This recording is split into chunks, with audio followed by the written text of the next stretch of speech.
Hello? Anybody home? Today, I want you to open your mind. We've almost come to the conclusion that the story is so damning that the mass of people can't deal with it. We are in process of developing a whole series of techniques to get people actually to love their servitude. We face a hostile ideology, global in scope, atheistic in character, ruthless in purpose, and insidious in method. For we are opposed around the world by a monolithic and ruthless conspiracy that relies primarily on covert means for expanding its sphere of influence. To change the minds and the attitudes and the beliefs of the people to bring about one world socialist totalitarian government. The potential for the disastrous rise of misplaced power exists. It has patterned itself after every dictator who has ever planted the ripping imprint of boot on the pages of history since the beginning of time. If you can get people to consent to the state of affairs in which they are living, then you have a much more easily controllable society than you would if you were relying wholly on clubs and firing squads and concentration camps. Tools of conquest do not necessarily come with bombs and explosions and fallout. There are weapons that are simply thoughts.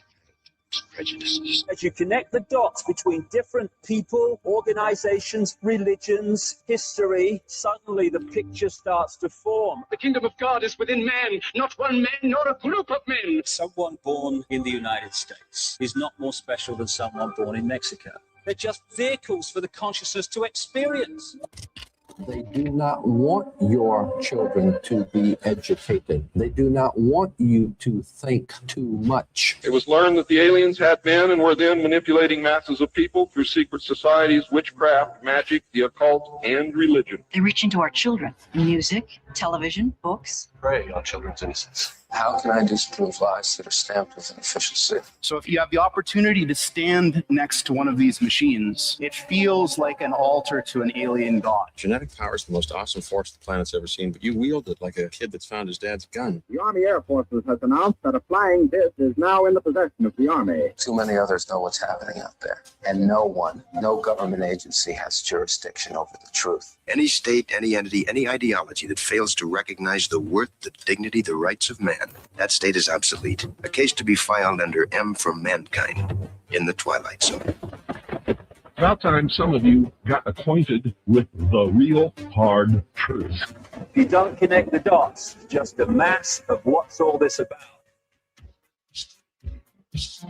You are listening to the Secret Teachings Radio. I'm your host, Ryan Gable. TSTradio.info is the website. rdgable@yahoo.com is the email. Social media, my books, and the full show archive available on the website. Again, tstradio.info. Thank you so much for tuning in tonight, whenever and wherever you might be listening. The links for all of that are also below, whether you're on Apple, Spotify, Spreaker, YouTube, X, etc. Links below, you can click those. It'll take you directly to ways to support the show and information about the show. You'll also be able to find in the links below some information about my previous episodes this week. You should be able to find the links to anything we talk about on the show in the show description. A lot of the things we discuss here on The Secret Teachings seem not just controversial, but they seem kind of hard to believe. They're hard for me to believe too sometimes, and then I go back and I look at the source and it's confirmable. I think that applies especially for this week because of the controversial issues we've discussed. In fact, before the show started tonight, myself and some people in the chat room were discussing some of those things. But tonight's show will be much different than what we've discussed earlier this week. This is a part 2 of Forbidden Archeology. And in a way, it's almost like a part 3 because we had Jared Murphy on the show for part 1, but before part 1, we had done an episode of Ground Zero, filling in for Clyde Lewis. And we spoke for about, well, with breaks, it was about an hour on that show. And then we did our 2-hour show here on TST Radio. So this is kind of a part 3. But I wanted to make this a series with Jared Murphy and some other guests that we might end up getting on in the future about forbidden archaeology. It is a very interesting subject that I find probably fits into my top 5 most favorite things to learn about, to read about. And it is a favorite of mine because there are a lot of anomalous finds that are not disputed as things, that are not disputed as historical or archaeological finds.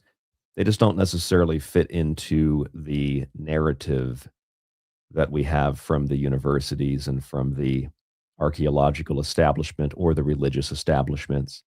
I mean, there are some things that are, it's not ancient aliens, some things that are very, very human. For example, I think one of the most interesting things that has been found relatively recently, back in 2023, it was reported on a 500,000-year-old wooden structure unearthed in Zambia. 500,000 years old. And that is 500,000 years. And that is a very long time ago, obviously. And it doesn't fit into the narrative, but it's something that's there. It is something that has been uncovered. It is something that is not disputed as real.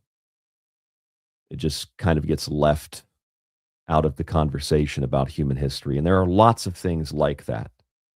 Not all of them are necessarily real, but there are many things like that that change the narrative, that change the historical assumptions we have about the human past. I want to thank all of you for joining us in the chat room tonight. Mistos Dokos asked the question. We can start off with this as we bring Jared Murphy onto the show. Mistos Dokos in the chat asks this question, Jared.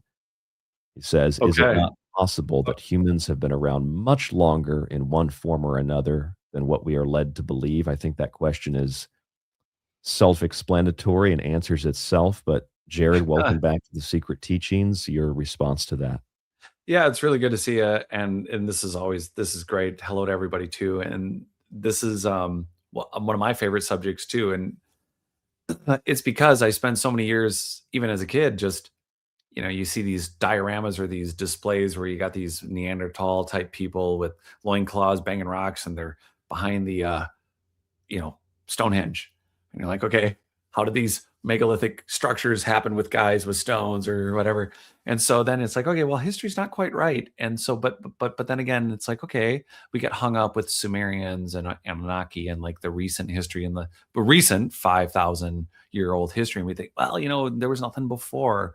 And yet people have these psychic experiences and they have these things that are either maybe mystical or religious. And they think, none of it's related. Like everybody, if I believe one thing, I believe another. And then they think what I believe and how I'm living and how I'm eating and how I'm meditating, that it doesn't have to do with our history, that our history is a separate subject, that it's not relational, but it is, because we have these archaeological finds. And I know you're bringing up a story, but to answer the question quick, there is at least hundreds of millions of years of human history. And there is proof in archaeological finds, which is what Michael Cremo's researched. I researched the Forbidden Archaeologist, and we are going to be speaking more on our new show. But it's that, but this subject is proven in paleoanthropological, archaeological, and in finds. So this is like an exciting subject because it helps us maybe clarify a whole bunch of other things, maybe. Yeah, the article that I pulled up just referencing what I said about Zambia, I'm sure you've seen that story, right? The 500,000-year-old wooden structure. I have, and it fascinates me because there are structures like this found around the world from time to time because they've been perfectly preserved, and it's like, okay, now what? Because how do you contend with that when you're looking at a set time frame for human history? I mean, some people, especially that are religious, both Muslim and Christian, they put the creation of the earth at like 4,000 or 5,000 years. You know what's interesting? There's a gentleman, I got to meet him, but I don't know if he's still around. He was old, but he had written a book called The Science of God, and he related string theory to how the 7 days of creation could easily fit the model of. So we have this model of what you're saying. What I should start with is what you're saying is just correct. I grew up really severely Catholic, and so I know the Christian teachings. Like there are many people willing to give 10,000 years to human creation, and then there are creationists who are deeply steeped in the world of science and say, it just doesn't fit. There's billions of years of astrological history. So what does it all mean? And the science of God, and I'm not advocating for the book one way or the other, but what this gentleman does is get into the string theory, the idea that one day to God in the reference in Christianity is that could be millions or billions of years. So in 7 days, is it possible to create the world? Well, it is in string theory, because quantumly it turns out to billions of years in our idea of billions of years, right? So it doesn't, and for those that want humanity to be here, it's like if I sit here and tell you that there's a 600 million year old silver inlaid vase found in marble that's 600 million years old, that indicates human existence 600 million years ago. That was a real find. And so we get to 500,000 years and we're having a hard time going, well, they had wood structures, but we have these megalithic structures. And what about all the science and technologies that, even like our cell phones and the technology we're all on now, it would turn to dust? And the highest technologies may be so primitive, we may mistake them for rocks and crystals.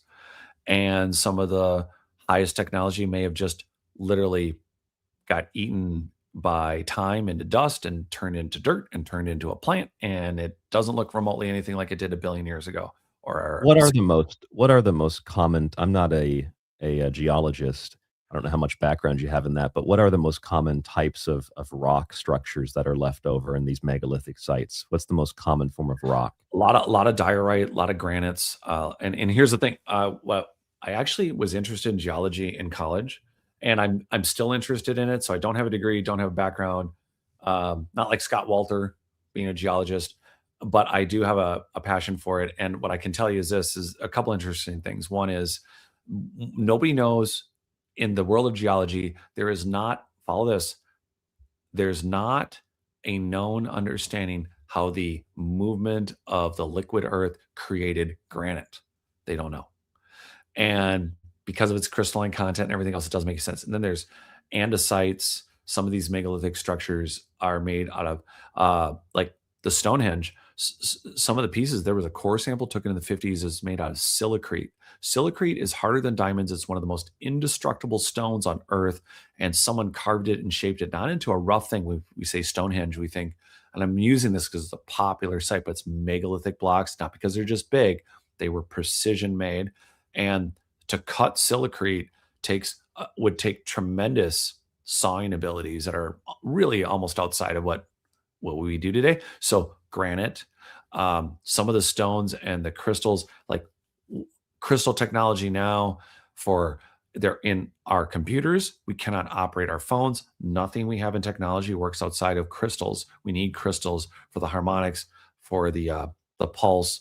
We don't understand crystals. So we have the rocks, we have crystals, we have a whole billion-year-old geological layer missing out of the Grand Canyon, like it was mined out. And I can't remember the layer of stone, but there's a mystery as to how this whole layer is missing from the Grand Canyon. We have one of the most common, hardest stones on earth, granite. We don't really have a formation understanding. So is it really a leftover? What I'm suggesting is it possibly a leftover an advanced geopolymer? Is it something that was made by a society that can move 22,000 ton blocks that are like in, you mentioned the place in China. Was it Yingzi? I'd have to look up the name again to pronounce it. Yeah. I think it was the Yangshan quarry. Yeah. So there's like blocks cut there that are 22 to 26,000 tons. And that's just their working blocks. Then you have the blocks in Siberia that are 3,000 tons that are set in a wall. And then who knows what's below the ground. And then you have the trilithons in Baalbek, Lebanon, under the Temple of Jupiter. And you're Yeah, look at these. Look at and the structure. It looks very similar to things in Peru. It looks very similar to things all over the world. But it's fascinating, and they call it a quarry without really getting into like some of the cut stones and the work there. They mimic exactly what you'd see in Peru or Baalbek or Egypt or under the Temple of Solomon. I don't think this one's disputed either. I believe it's part of the history of China that they say that there was an emperor that had this carved out, and they just decided they couldn't move it after they carved it out, which I find hard to believe as a justification for why it was left. You know, the Because Chinese probably wouldn't carve it out unless you were able to move it. Yeah, the Chinese are so industrious and world travelers. Western culture has never caught up with all of Asia and their work. And for instance, 400 years ago, you have that admiral, landing in California and in Mexico. But when we're looking at some of these things, the ingenuity and the science and the trades for Eastern society and what they accomplished, it's like, okay, you could make a good justification and say that maybe he did it. On the other hand, it looks exactly like he was also in Peru doing it. Yes. They weren't there. And now, so about the stones, I guess circling back on what about the mystery of geology? We have marble with a silver inlaid vase being found in a layer of marble that they're blasting for marble, for slabs, and for tile and what have you. And they find a silver inlaid vase that's 600 million years old. Because of the layer of marble it's in. It's not like it was an intrusive burial, like somebody drilled out marble and stuck a vase in it. So we have a hard time. We kind of I feel like the dialogue on this, and I'm not directing it one way or the other. It's just, my thought is that we hear something that's like, okay, well, the Sumerian kings list, the pre-Diluvian, the pre-flood list, it goes back 8 kings, each ruling for 28,000 years or so, and those 8 kings ruled for 265, depending on the list, about 265,000 years. And then the post-flood, literally says post-flood kings list, you got people living. One king lives 8,000 years, and one king lives 5,000 years, and one king lives 700 years. And suddenly it's like there's this decrementing over time. And that relates, I want to relate that to the Bible, where you have Methuselah living 1,000, Jared living 999 years, and then Noah living 400. And so you have these parallel stories of a worldwide, maybe living indefinitely, maybe living longer, bio-engineered frequency energy, megalithic building, granite building, silver inlaid vasing, hundreds of millions or tens of millions year old society that progresses through time and through epochs of understanding of the universe and of life and collective living.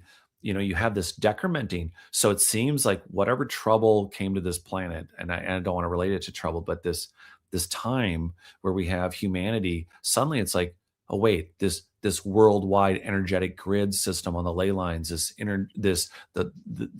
doesn't seem to be working. It's like suddenly now, yeah, the kings are living 28,000 years, but what if we all did? Or what if we all lived like Noah and Moses and Jared and everyone else that was living for 1,000 years? What if that decrementing had to do with the offing or or a safe mode, that somehow this global society, because these ruins that are in China and these ruins that are in Japan, that the ones we were just talking about that you've been to and you're at, all of them are built by society that's using extremely advanced tooling, extremely advanced understanding, not just of the size and carrying weight, but the complexities of these earth systems that we don't live in tune with anymore. So we live in houses, and we live in shacks, and we live in condos, and we live in apartments, and we live in ways that are not maybe conducive to us living more than 100 or 100 and something years, or if we're lucky, and not in a way that may energetically restore us or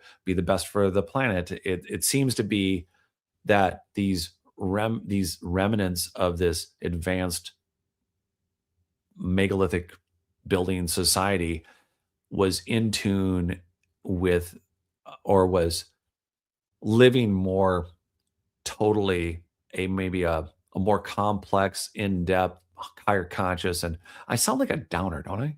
I sound like a complete downer. Well, I think this is the same conclusion that a lot of people come to when they study this, Jared, is even Graham Hancock, he's kind of seen as being more of a hard science, hard evidence journalist, even though he's wrongly accused of being or claiming he's an archaeologist, although he never claimed that. But if you read his stuff, he ultimately comes to the same exact conclusion.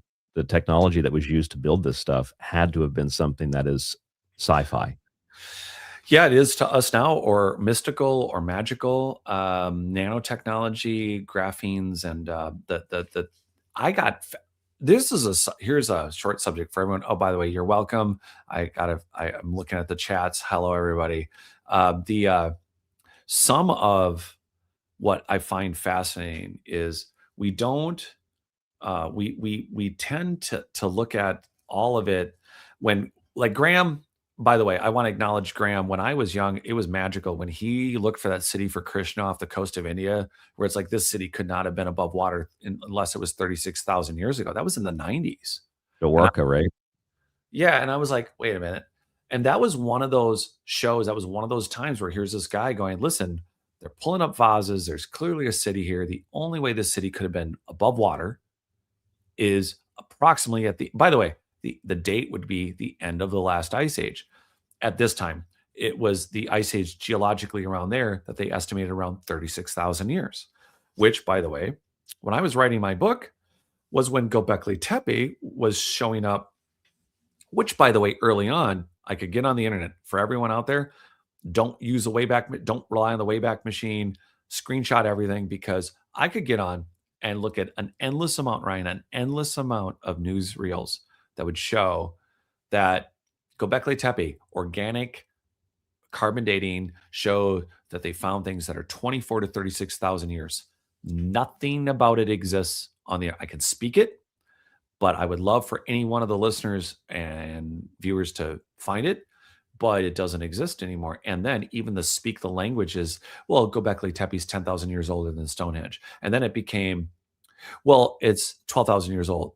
Somehow the words changed from 24 to 36,000 to 12. Yes. Yeah. That's a side note to the city of Krishna. And so now we have Göbekli Tepe for sure. Let's say it is 36,000 years. And Göbekli Tepe is one of, maybe they say now they found, Tepe is in Turkish, it's pot-bellied hill. So all these tepes are mounds basically. And they called it Göbekli. There's Neroli, there's a bunch of tepes, and these are representative of cities. And if you look really close, the pillars themselves look like a different technology than the rubble that's stacked to make the circles around them. Yet when the images come up, if we take the city that's 36,000, give or take, years off the coast of Cuba, or there's a city off the coast of India, then there's the city off the coast of Cuba, same thing. I got to interview Paul, who found it with his wife. That city off the coast of Cuba, same deal, could not have been above water less than 50,000 years ago. So now it's the same with the monument or whatever it is off the coast of Yonaguni. Yeah, exactly. Look at the rubble between. Look, yes, Göbekli Tepe was buried. However, when you look at when they fully excavated, what you'll see is frequently there's the pillars, but along next to them, what you'll see is it's almost as if one generation came along and carved images on them. And you got all the man satchels, by the way. Those man satchels are all over the earth. And yeah, they're the, what do they call those in Samaria? The Apkuli or Apkali. I forget the exact name of them. The birds that hold the bags. I feel like everybody just had an Apple computer. Like they just all had laptops before there was laptops, or they were all papers that had got unfolded and were touch screens or something. Because the stories go, for everyone who doesn't know, there's always Viracocha in South America. You got different tribes, different peoples all over the world talking about somebody shows up, generally a redhead, generally a ginger. You know, shout out to everyone who's a ginger. They show up with a man bag and they teach basic farming, basic math, basic skills that would recover you. And all over the world, you know, you got the god or the angel or this, again, Viracocha, for instance, you got somebody showing up and they got all their stuff in their man bag, and they teach them all the things. And whether it was communication device, like what's in the bag, do they have just medicine? They teach them basic farming, pharmaceutical, basics 101. So who had survived what every time there were so many of these floods, diluvian floods, these instances of catastrophic events, and are they natural? There's that digression. But then what you have is what you just showed were visual indicators of the experience of people actually witnessing highly intelligent beings showing up and teaching people how to do things that they forgot because they were busy, hunting rabbits and not dying and banging rocks and actually being Neanderthals, but actually being, which by the way, I do want to bring that up. Do you feel like Neanderthals were really dumb and idiots, or do you think we put the image on them, but they had thicker bones, they had bigger muscles, they had bigger brains, yet we always portray them as if they're half monkey? Yeah, well, I mean, there's a lot of things that you're saying that we could do individual shows on. So number one, I think just the idea of modern technology in the West as opposed to the East. Like if you can, I've never been to Korea, but I've seen some of the stuff that they have in Korea. It's just everyday stuff that you can buy at the store for your home or your business. And the technology over here for really simple, basic things just seems light years ahead of anything in the United States. Not that it's alien technology. People think that might be what I mean. What I'm saying is it's like it's extremely thoughtful. It's very useful. It's very basic things you could even buy at the dollar store here that just make life so much easier that we don't have in the West. And that's just today. That's in 2026. Basic things that are mass produced. It's a way of thinking, and you can find that today. And I'm sure that you can find that all throughout history. That might be why we have a hard time understanding how things were built, because if we don't know how to do it today, then how could anybody else have done it? Yeah, there's that. And I mean, when I got into historical remodeling, even things that were built 50, 60, 70 years ago, there are objects or tools or things that some of the people who are alive who learn from people who are that generation, they can tell them what they were. But there are things that you can go into any antique shop and people have no idea what they are. And that's just in the last 50, 80 years. It's like, we just don't know what they are. I do want to bring attention to something quick, if that's all right, Ryan, to Zippy Zipper. Yes. Well, before you do that, I just want people to know that what I'm showing on the screen is actually from my Occult Arcana book, and it shows based on Pillar 43 of Göbekli Tepe, which is this middle image. You can see some of these handbags, but you can see this bird-like figure with the sun. Yeah, that is universal from Horus in Egypt. This other image is Cahokia Mound. That's the Birdman of Illinois. There's Monk's Mound, and then this is the Birdman. There's Birdman of Rapa Nui, and then this is the Ap Kalu, which is the Sumerian Birdman with the bag. So this is universal. And then on top of that, you've got I don't think it's Pillar 43, but one of the pillars of Göbekli Tepe, Jared, has this character on it with his hands around his belly. It's the identical image that you find on Rapa Nui, Easter Island, where the Moai heads have these hands and arms that look like they're holding their belly. It's identical. Yeah, and they are absolutely identical. In fact, some of the Moai, particularly one, I had one of my friends and researchers that are into this in the British Museum. One of the Moai were taken back, and they absolutely match. There's a number of things on that Moai that match exactly what's at Göbekli Tepe. So what's, I think, sleuthingly fun about this era is that clearly Göbekli Tepe and all the other tepes, which are multiple acres, miles and miles of ruins that are buried, that they're not digging up, separate issue, are showing a society that clearly shared an experience all around the world with the same interactions during the same epoch of rediscovery or re-education, because it's clear that the people with the bags, or the gods, they call them the gods, they showed up. And I think that's where I wanted to bring it, if it's okay. I just think that Zippy Zephyr's comment, I can kind of, it's where I think people, when we're first getting into this, he had a one before that at 625, and I'll I pull think that up. and I think it matters because it's one of the things that, along with aliens, what we do is we look externally beyond the universe, and yes, it's a possibility that there's space traveling anthropologists or tourists, and they came to the planet, they helped us out at some period of time, or there was a conflict, or there's interdimensional, again, there's a multitude of universal things, right? However, it's really clear that those little things in Japan, those little tools, these little systems that made life simpler or easier or better, are made of things that that just wouldn't survive the test of time.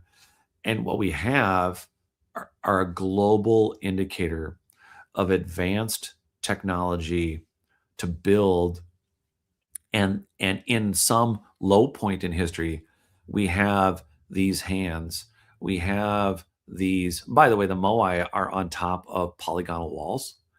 And do you know the most sacred? By the way, side note: since you're showing pictures of Easter Island, the most sacred thing on Easter Island are not the Moai. One, a lot of people don't know that the Moai, the ones that are buried, some of them are buried 60, 80 feet. So the amount of time that would take for those Moai to be buried indicate that the Moai that are sitting in those rows were maybe recovered by a more primitive species of humanity.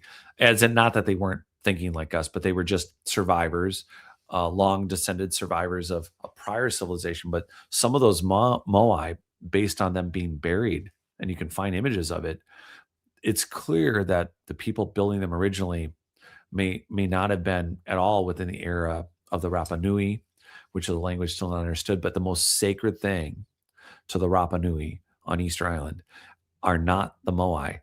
It is a stone sphere. Yeah, that's a great picture. That's a great picture of and they'll dig these things out, and then they'll bury them again. It blows my mind. So a stone sphere, this is something that you also find all over the world, right? We have these Rapa Nui's not too far from South America, but you find those in South America, you find them on Rapa Nui, you find these large spheres, or maybe, I know it's probably a different thing, although maybe some would argue that it's part of a geological process, but you find those other Klerksdorp spheres in Africa. And I think Yeah. that there's smaller versions or similar small versions of those elsewhere in the world too, if I remember correctly. But yeah, the stone spheres and Klerksdorp spheres. Well, the cool. Oh, so there's two cool things. I'm glad you brought the Klerksdorp spheres up.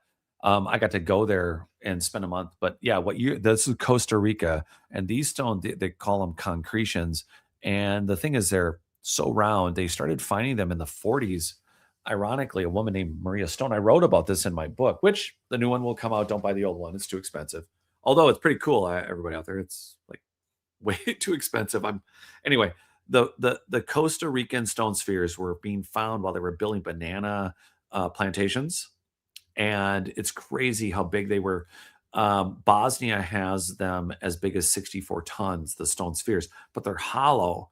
So my theory on them is that they were actual frequency generators or amplifiers and translators. So think of a violin or a string instrument where you have a hollow center, and based on the size and the material of the wall, so the waves and frequencies that hit them, and then they get resonated through the center, which changes the frequency. So it can be a canceling ball, it could be an amplifying ball, depending on the wave that you're hitting it with.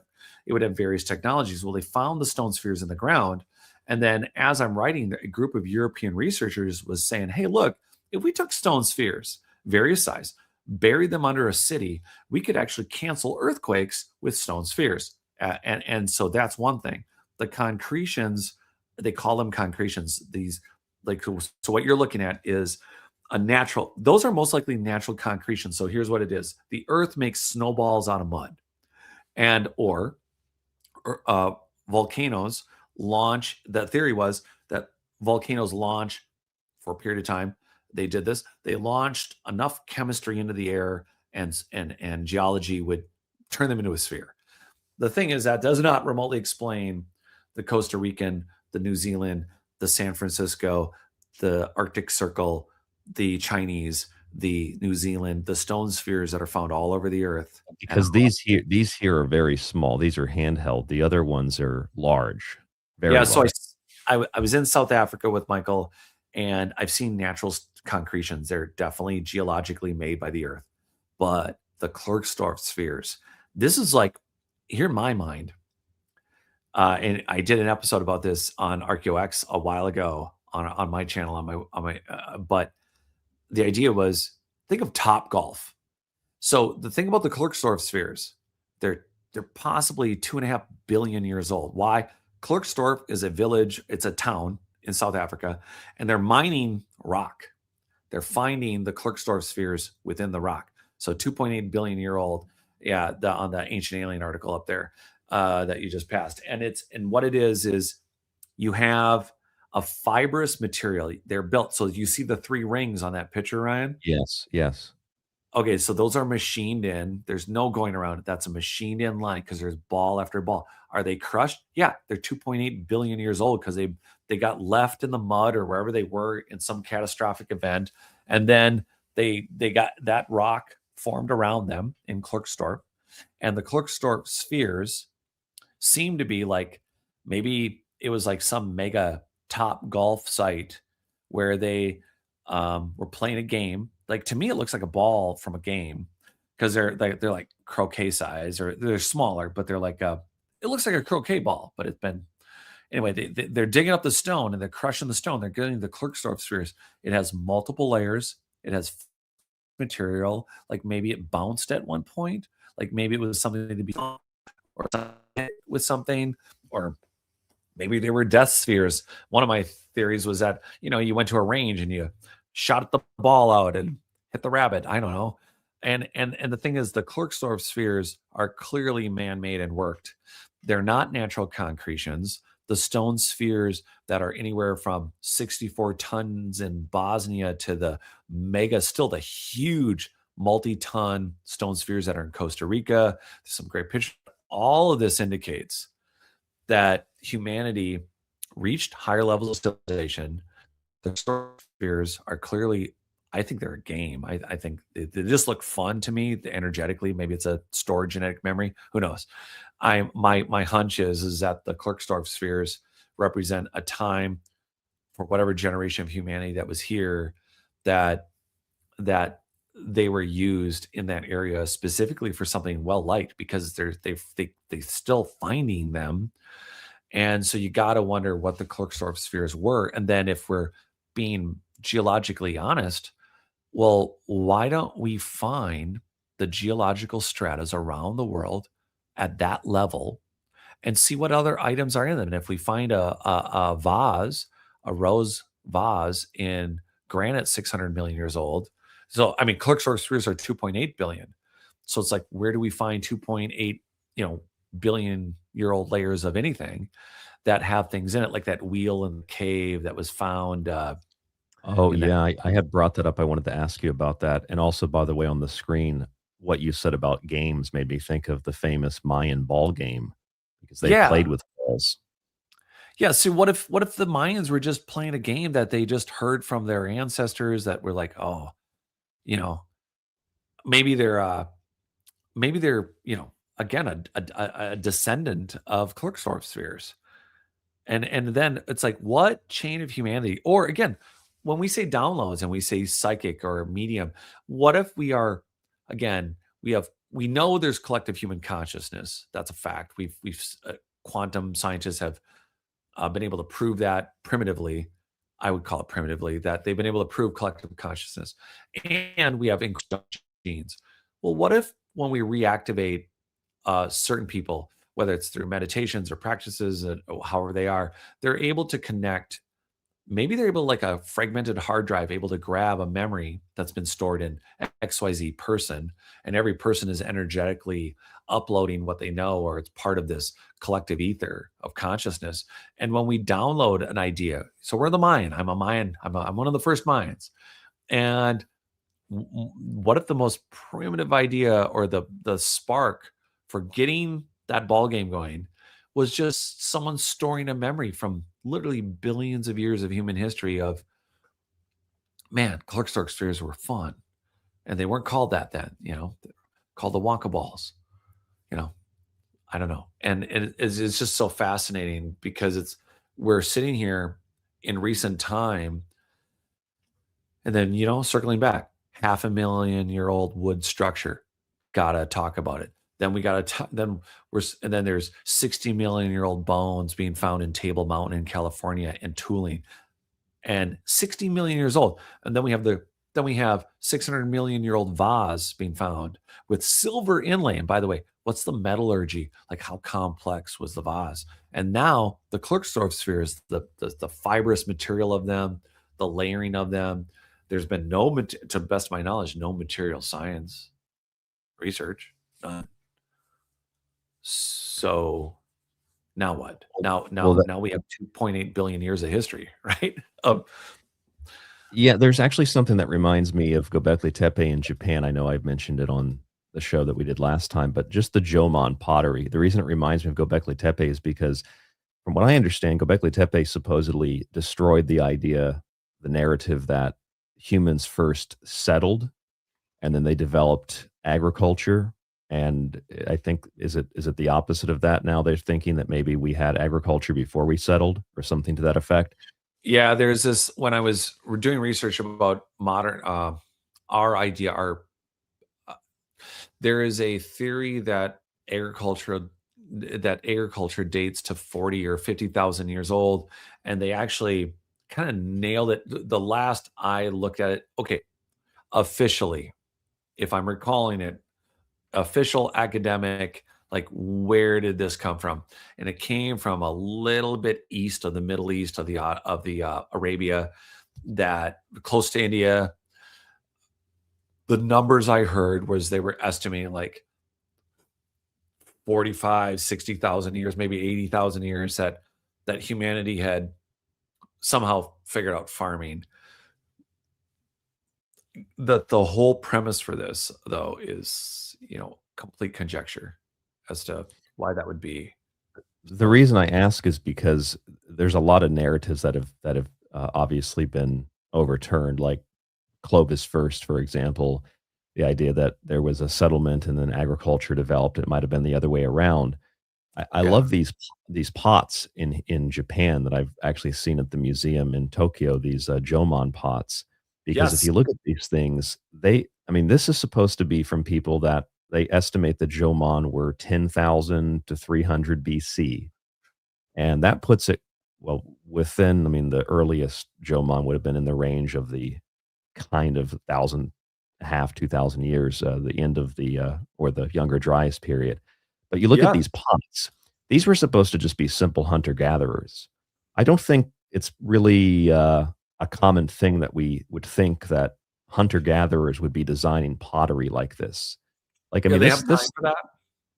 yes, and they had incense burners and extreme, like, this pottery, it looks sophisticated, and then when you see it in person, it looks even more sophisticated. And there's even a plaque at the Tokyo Museum that says something to the effect of, like, we have no idea how they made these, because they weren't supposed to have this level of, like, artistic skill based on what we assume. Well, and you could probably speak to this more now that you're a native there, or at least a resident. But I noticed that a lot of Japanese, archaeologically, it upsets the paradigm that people floated over to Japan, but there was nobody there 30,000 years ago. Yet it's showing that that's not true. Let alone 13,000. There wasn't the level of technology we're looking at wasn't supposed to be there. And they found enough to show that Japan's been occupied so much, possibly always, but they don't want to say it.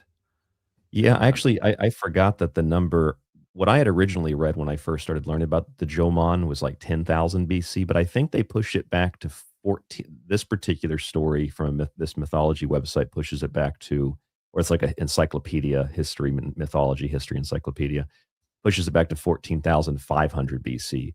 So that pushes it back into the Ice Age. And they were designing this type of pottery then. And you'd have to, I imagine that in order to develop something like this, there has to be some amount of time. You don't just wake up one day and do it. And what I'm thinking is that if you look at the design of some of this pottery, what it reminds me of is some of those South American designs that you see that are very intricate, lots of lines and squiggly, almost Yeah. like geometrical patterns. It just strikes me as being maybe influenced by a substance, if you will. Like you'll have ayahuasca in the Americas, you have other things in Europe like ergot. Maybe there was something like there probably is something if we looked it up over here that inspired that same kind of artistic expression. You got to wonder if it does represent like a vision, if it represents, and again, whether it's, I know we can jump right to that. It could be like an ayahuasca DMT. It could be like some sort of inspired vision from, deep memory or download, however you want to put it. And there's a manifestation in a vase of, wait, is this representing something that was part of daily life? Was it a feeling? Was it a sensation? Was it part of synesthesias? Was it something that you heard in music? Are we looking at waves of a frequency? Not because they had high technology, but in that pottery, are we experiencing and looking at a visual example of a music, of a song, of a story? Is it all the above? Those are all pieces that it's so intricate. I can't help but look at that and think that there is meaning. Doesn't have to be anything other than someone's wild idea, but it looks like there's a lot of layers visually. Yeah, and I think you'll find this interesting. So when I've thought about this and looked at it and read about it, there's reportedly, there's very little evidence to no evidence at all that there were any use of psychedelics or any type of substance like that here. Certainly in Asia in general, but Asia's massive, but specifically on the Japanese islands, there's considered very little evidence. That doesn't mean there isn't evidence, but there's considered very little evidence. Well, they said the same thing. Oh, sorry, finish. Oh, no. Just an important point is that whether or not there is, maybe there is, maybe there isn't, okay. But the idea is that when you try to find out how were people inspired to develop or to create art like this, there's it's a personal thing for me. So like when I was growing up, when I was in high school, I still haven't. I don't drink, I don't smoke. I've never done a drug in my life except maybe what was prescribed as a kid. And people have told me, oh, you got to try this. You got to do this. You'll have these experiences. You talk about this stuff on the radio.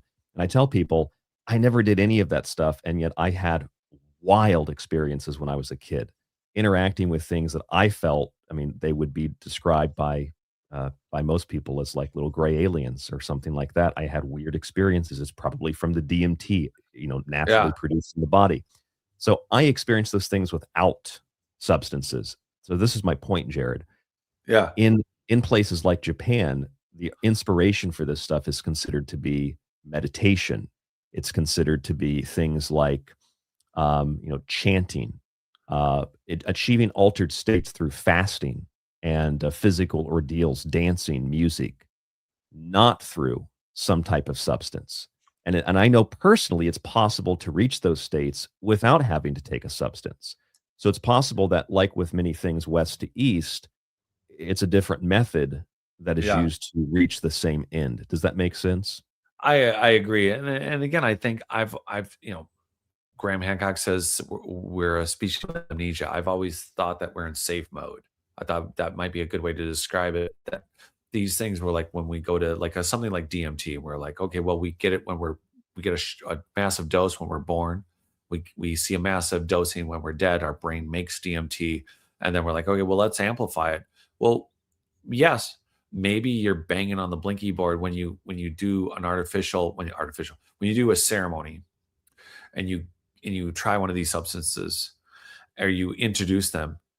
I think that if this ties in the placebo effect, the idea that that the fact that the human mind produces all these things. So if you tell yourself, not just tell yourself, if you give your brain the structure of what you want it to, or say that a substance is, that it's not so much that you're conjuring up a pill or a thing to make it effect of a known ceremonial or a drug or a thing.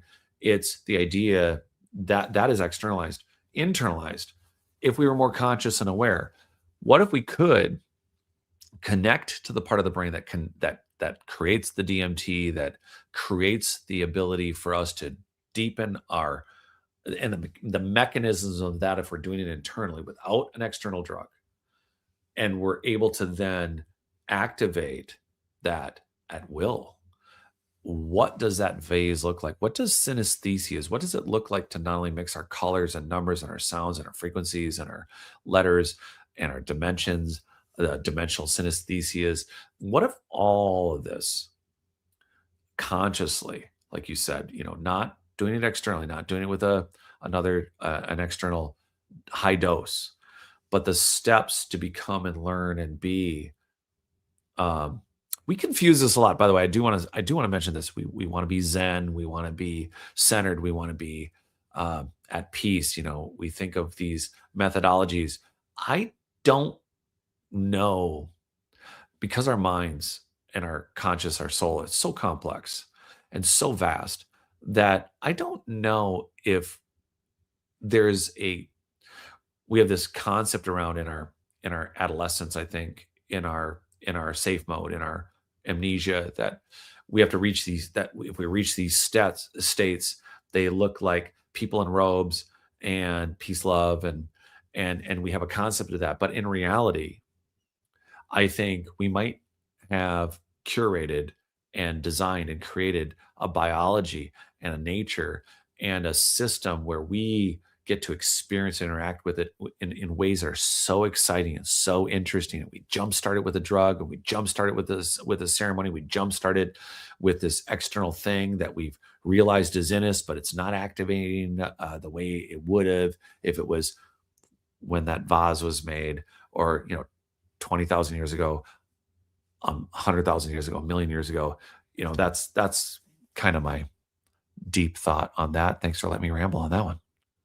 Yeah, there are many things that I've written down here that you've talked about tonight. I'd like to let you specifically, of a lot of people that I interview and talk to, just speak, because I know that you have so much to add.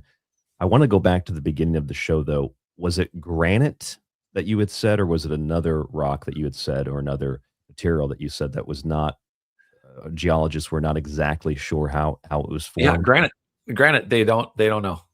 They don't know. Is there a leading theory on it? Well, they'll say lava. They'll say lava. At some point, lava formulated granite. That's one of the theories, is that it's like it's just a mixture.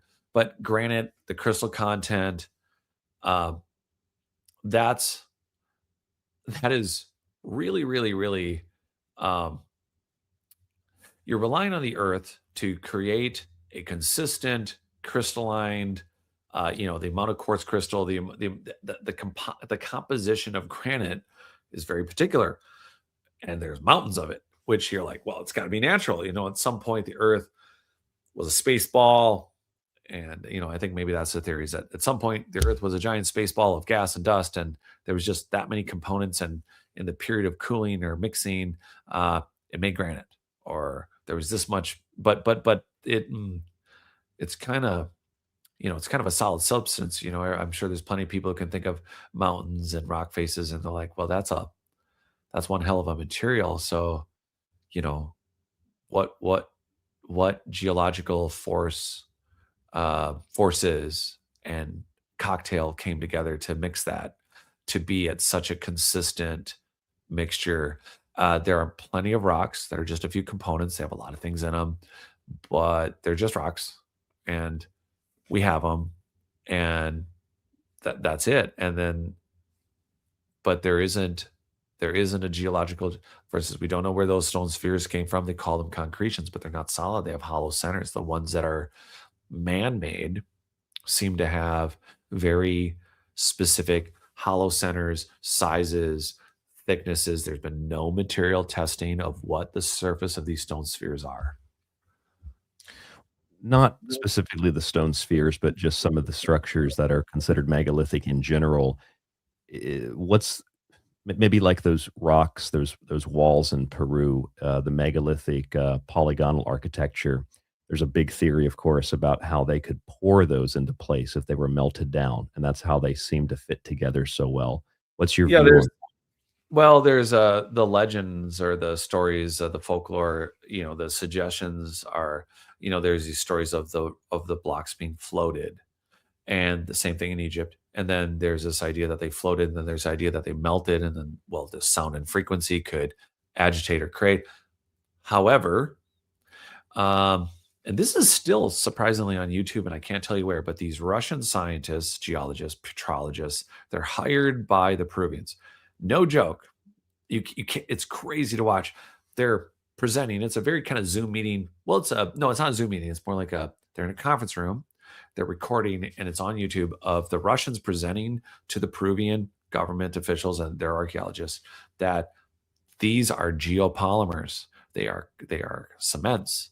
That's what geopolymers are for everyone listening. Dr. Joseph Davidovits, the father of geopolymers from France. He's still alive. This is every kind of concrete, from your stairs to your superstructures that we use today to make swimming pools of skyscrapers. There's so many different kinds of geopolymers, different kinds of weather.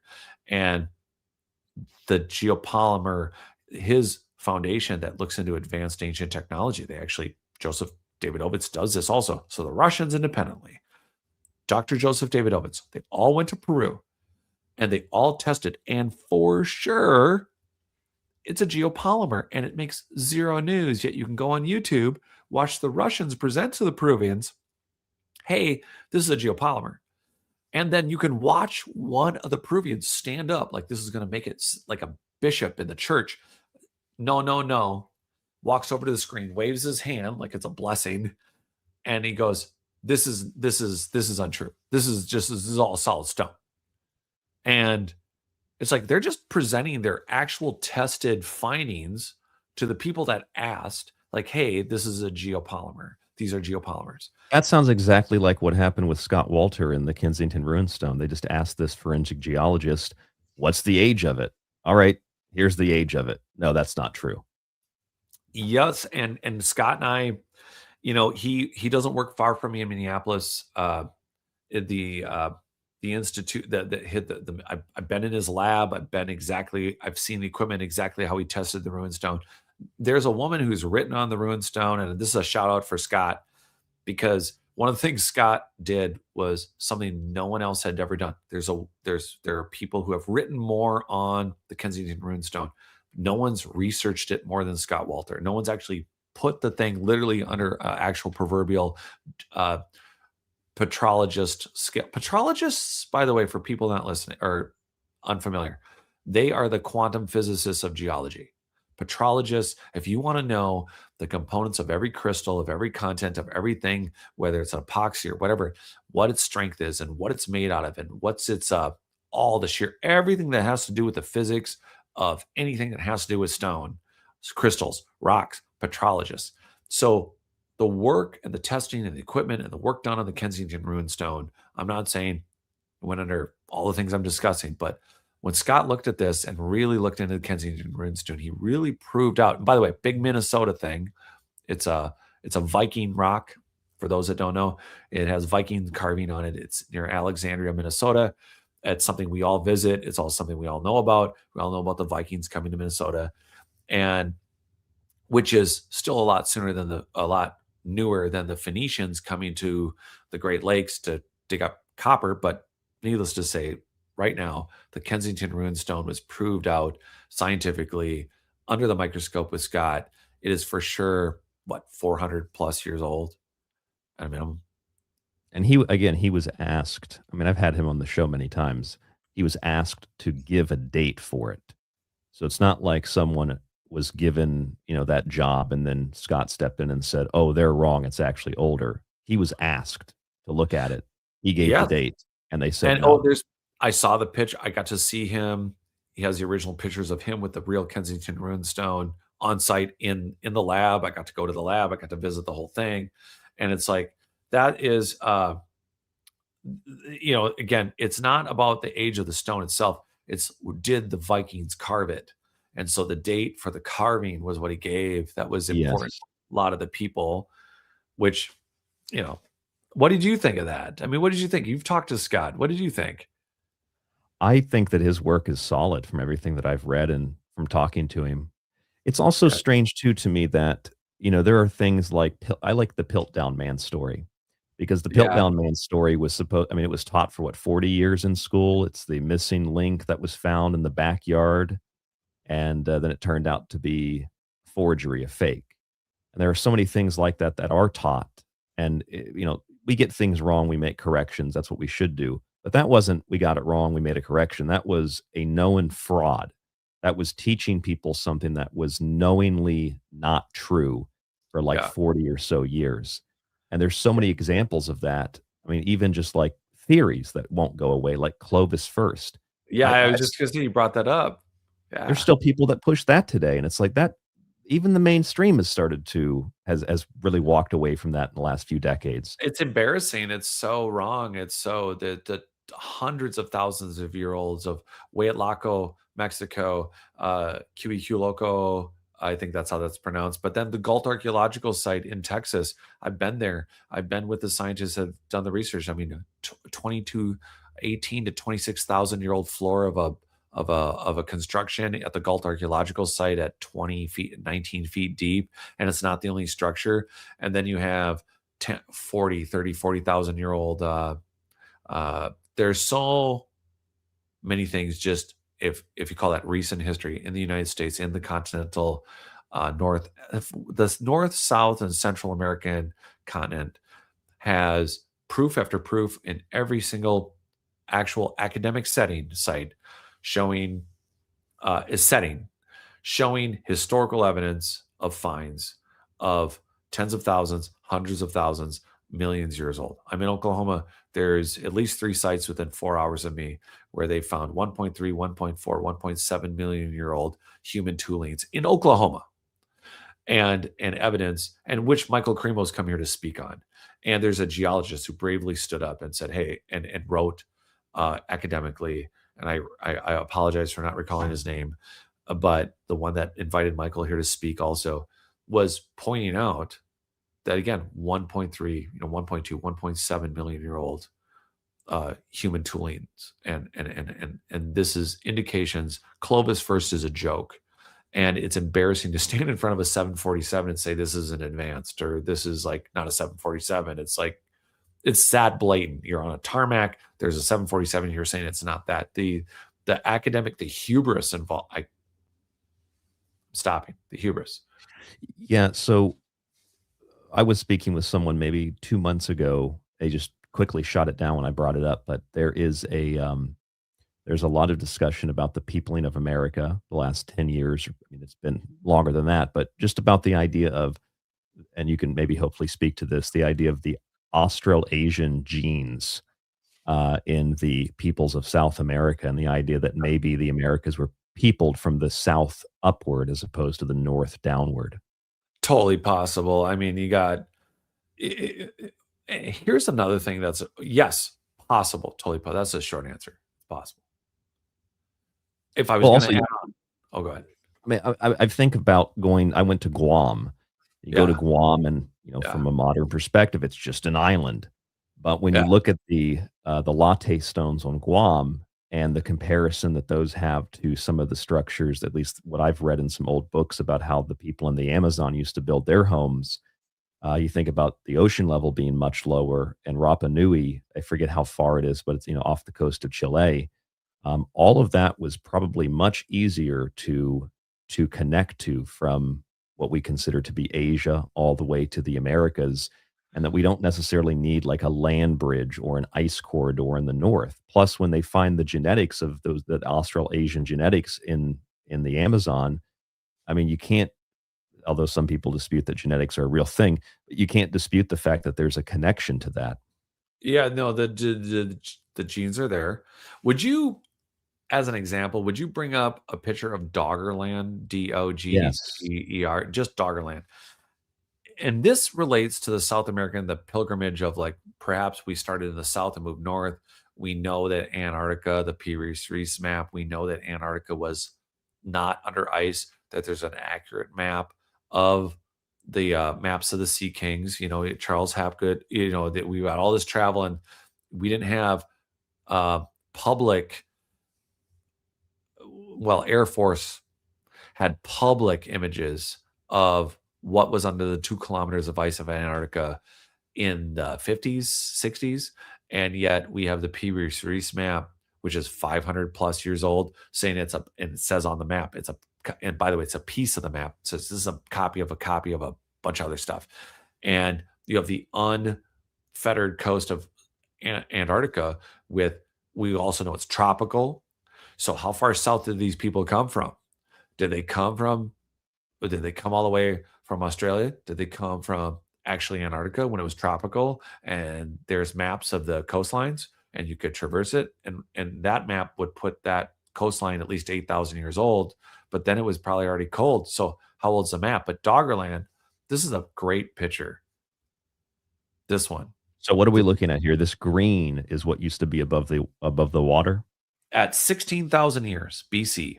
So we're at 18,000 years ago. So we've just talked about we've talked about 14,000-year-old vases. So let's think about this. Between 18,000 years ago and 10,000 years ago, the light green was still above water. So there's the super light green, and then there's like the medium light green, as you see the second list down there. So somewhere in between, if Japan had those beautiful vases happening, I need everyone to look at this and go, and by the way, that says 8,000 BC. So that's 10,000 plus years ago and 18,000 years ago. This is where people lived. That's where the bones are. That's where the advanced technology is. That's where the villages, cities, infrastructures, whatever's left, what you're looking at is repeated all over the earth. So when we look at England and Scotland right there, and the United Kingdoms and Denmark and Belgium and the Netherlands, you look at this map and you imagine, I could just say some simple things like Merlin, Druids, King Arthur. It's so easy for us to delete this massive stage, this human theatrical stage of history of so many things that are under ice cold water. No one wants to dig any. Underwater is scary, but who wants to go down and find that the story of humanity, the genetics of humanity, the history of our migration is in dust and bones and tools. There you go, Sunderland. Yeah, this is the other one. This is around Indonesia, Java. You can see Sundaland. And then, of course, this is I don't know how accurate to scale this map is, but this is an idea of what Japan would have looked like some 12,000 or, well, longer ago than that, when it was connected to China and Korea. The Sea of Japan was actually like a giant lake. See, and the Mediterranean and the Caribbean were both lakes. When that city, that's, by the way, the city off the coast of Cuba, I know you're talking about Yanagumi. The city off the coast of Cuba is 2,000. It's 1,700 meters deep. It's 2,100 feet deep in the water. So that means the Caribbean was a lake. The continent of Europe looked vastly different. And we keep telling ourselves the story of an incident. Imagine just let's take the Astrodome in Texas and the tens of thousands of people. And so this city of Cuba that you just pulled up, and I got to Paulina, I got to talk to her husband, Paul. I got to do an interview with them. This is a real city. This is a megalithic structure off the coast of Cuba. It correlates to some things that are above water. It's good that you got the image up, because when you're looking at this, you're talking about a society that was living on the lake of the Caribbean, not the Sea of the Caribbean, the lake of the Caribbean, with what clearly looks like, that almost looks like where your mouse is, looks like a ziggurat, doesn't it? It does look like a ziggurat. Yep. It looks like something you'd find in Guatemala or the Amazon somewhere too. It's all part of the same area, so it's probably pretty widespread, the civilization there. And we have no idea what's under the sand. Like, this is what's sticking up. It's like what lays now in the dust of what's been buried deep to 2,100 feet. That is a significant depth. And now we're telling ourselves, we find these tools, we find these bones, and we have all these examples for academic. And again, I think it is important to understand that there is academic hubris in this. It's not about being negative. It's just that the bias towards not looking at the truth of our history is causing us so many pains and so many. That's why I'm passionate about this. It's not just because people are lying to us, or that they're lying, or that they're being intentional about it. It's that we're trying to be more conscious. We're trying to be more spiritual. We want to be, we know we're divine. We know that we are divine creations. And we get so stuck on warring with ourselves, let alone each other, about what modality, what methodology, what spiritual practice, what physical food should I eat? How do I connect the living vehicle that we are back into what is? And then we think, well, what was is just a historical point.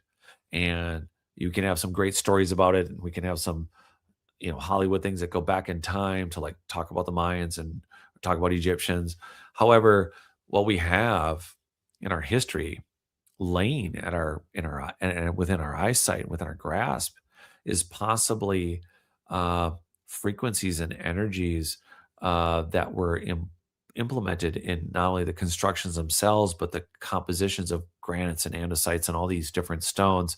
In reality, it's like the compaction, how we reverse engineer, whether they're a geopolymer, why use these geopolymers, why are they made of so much crystal, why, what type of crystal, and why, and energetically, what would it mean? We have a solid state hard drive now in a lot of our computers and our things like our phones. So what technology that would incorporate crystal technology that could be that this whole city and this whole thing and whatever ley lines and everything else, it's a solid state, technically advanced, energetically self-sufficient city site that's connected to a world site, that's connected to us, that's connected to each other.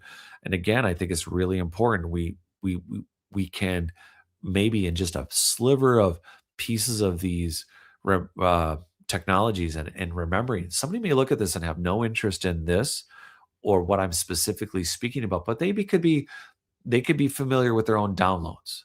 They're going to call them downloads, and their experience, their spiritual awakening. It may just be a spiritual awakening. So there's a lot of people, and there are the people who say that these are aliens. I'm not trying to shy away from that.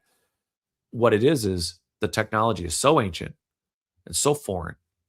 It is so much easier for us to either, I think, not in the best ways, like, hey, it's either alien, it's an alien technology, and that's fascinating. Let's figure it out, and let's see all the pictures for it and figure it out, and it's alien.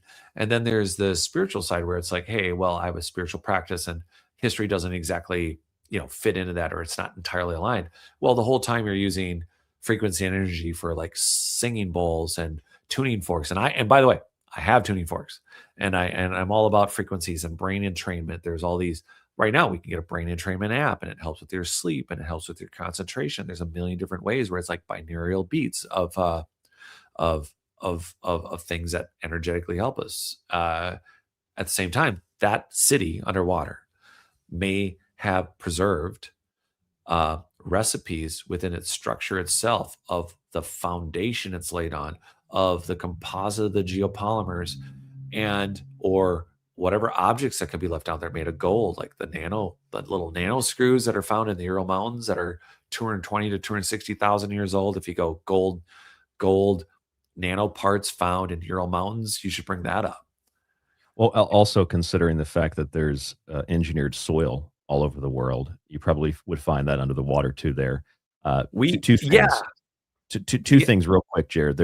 I'll let you respond to that. Hold that thought, please. But I just want to make it very clear for the audience that this particular story dates back to the year 2001. That's when the marine engineers discovered this with sonar. The picture that you're seeing that is fascinating everybody in the chat room. The picture that you're seeing is computer generated based on the sonar imaging. So And I want people to make that distinction, that there's a difference between the sonar and then the image that was generated to show what the sonar picked up to make it look more like something we can understand. So just to be clear on that. Now, what was the screws? What is this called so I can look this up? The gold nano screws, Ural Mountains, and there should be a great ancient origins article on it, and there should be some great right there. See the pictures? Yes. Those are the pictures, but ancient origins should have a picture on. But those, before we get off of the Cuban find, that is a computer AI and generated image. However, I want everyone to know Paul Weinswig and his wife, Paulina, who led the expedition. They were looking for Spanish galleons. They find the city. I can tell you, in their opinion, with the sonar technology they had, that sonar image is very, very. Paul is 100% convinced and believes for sure that city pretty much. I'm not saying it's that image, but he's extremely sure that they are megalithic constructions and they're megalithic pyramids, and they are for sure real.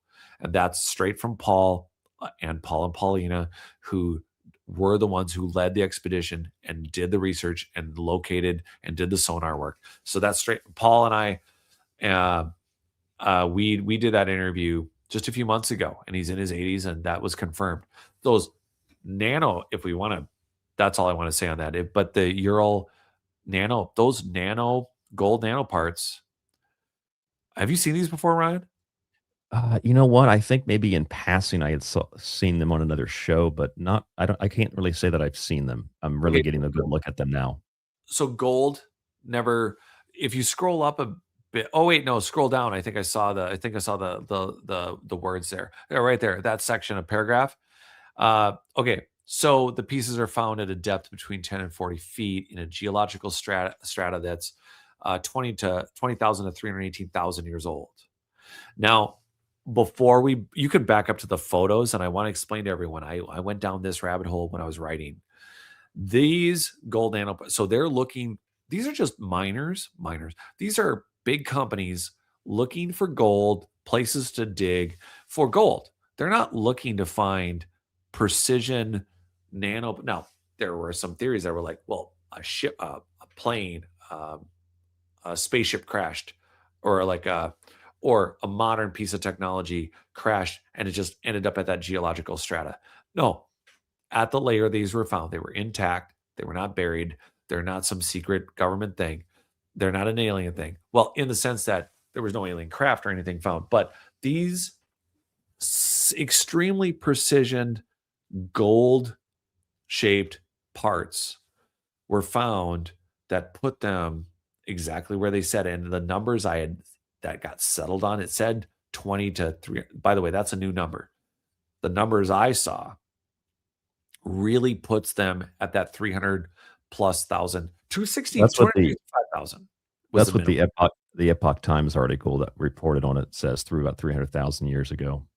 Yeah, roughly. and then at a minimum 265,000, and then beyond that. So this is the earliest dates of the Sumerian kings list. So now we're touching a little bit of our currently known written history. The Sumerian kings, the pre-Diluvian, the pre-flood kings list. You have 265,000 years of, in quotes, kings, but were they just people as part of an advanced society? So when you get back that far and you have that kind of nano construction, we can imagine now we can take a nano part like that and put it next to other technologies now and say, well, this is the manufacturing, this is the skills, the technologies that would be relational to creating that similar item. Now, here's all the steps, and here's all the manufacturing and the complex machinery that would be involved in making that, let alone the sciences and anything else. So all the different pieces would have existed 300,000 years ago. So what does the coastlines of the world, what does that 8,000, like the P. Reese map for Antarctica says that, well, the last time allegedly Antarctica didn't have ice was 8,000 years ago. So you have a map that's indicating what already may have been an abandoned coastline, but the map may represent an aerial site scene of Antarctica that represents a time 300,000 years ago. Again, when it was tropical, when it was in another location, when Doggerland was well above water. And for how long was it above water? We go 16,000 years ago, it was above water. But was it above water for another 300,000 years? So, are those gold nanostructures in the Ural Mountains also going to be found in Doggerland? Are they going to be found off the coast of Japan? Are they going to be found near Yamaguchi? Are they going to be found near the Cuban city? And what about all the other ones? We're bringing these up as a highlight because we're having a show. But the reality is that these all exist. They're all real. And we're not backing up. We're not backing up. We're so, we get so one-tracked on a specific that I think it's important to have the global conversation. I don't know.